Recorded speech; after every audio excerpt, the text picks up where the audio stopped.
준비하고 나 맡은 일 충성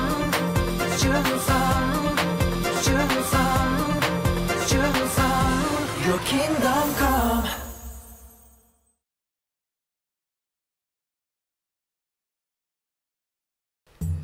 Après la résurrection de Jésus, les disciples ont prêché la parole de Dieu avec encore plus de conviction. Beaucoup y ont cru. Les disciples choisirent 7 hommes qui seraient chargés de servir au temple. Parmi eux se trouvait un homme plein de foi appelé Étienne. Le nom Étienne signifie couronne. Étienne faisait de grands miracles parmi le peuple. Il avait guéri des malades et chassé des démons comme Jésus. Beaucoup de gens venaient voir Étienne. Étienne, j'ai très mal aux jambes. Guéris mes jambes. Oh, moi aussi, j'ai mal. Aïe! Seigneur, s'il te plaît, aie pitié de ces gens et guéris-les. Et les malades furent guéris. Étienne enseignait très bien la parole de Dieu au peuple avec la sagesse de Dieu. De plus en plus de gens suivirent Étienne. Mais un jour, des gens jaloux qui détestaient Étienne mentirent au chef des Juifs du temple. Nous avons entendu Étienne dire des mensonges contre Moïse et Dieu. Quoi? Amène Étienne devant moi.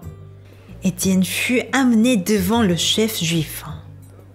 La foule regardait Étienne, mais son visage brillait comme celui d'un ange. Il blasphème contre Moïse et Dieu, nous l'avons entendu. Oui, c'est vrai.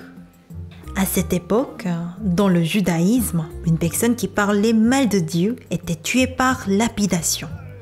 Ceux qui détestaient et étaient jaloux d'Étienne voulaient qu'il soit lapidé à mort.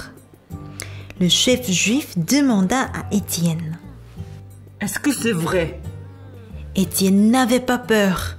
Il commença à prêcher la parole de Dieu avec confiance. Mes frères et pères, écoutez. Jésus est mort sur la croix pour les péchés de son peuple. Vous connaissez la loi. Mais malgré cela, vous avez tué le Fils innocent de Dieu. La foule était fâchée. Mais Étienne n'avait pas peur d'eux. Étienne, rempli de l'Esprit Saint, dit en regardant le ciel. Voici, je vois les cieux ouverts et Jésus qui se tient à la droite de Dieu. Alors, les gens crièrent d'une voix forte, se précipitèrent sur Étienne. Ils le chassèrent hors de la ville et lui lancèrent des pierres. Étienne, menteur! Tu as insulté Dieu. Tu vas mourir! Étienne se mit à genoux et pria. Seigneur, reçois mon esprit, pardonne-les. Finalement, Étienne mourut. Étienne avait toujours cru en la parole de Dieu jusqu'à sa mort.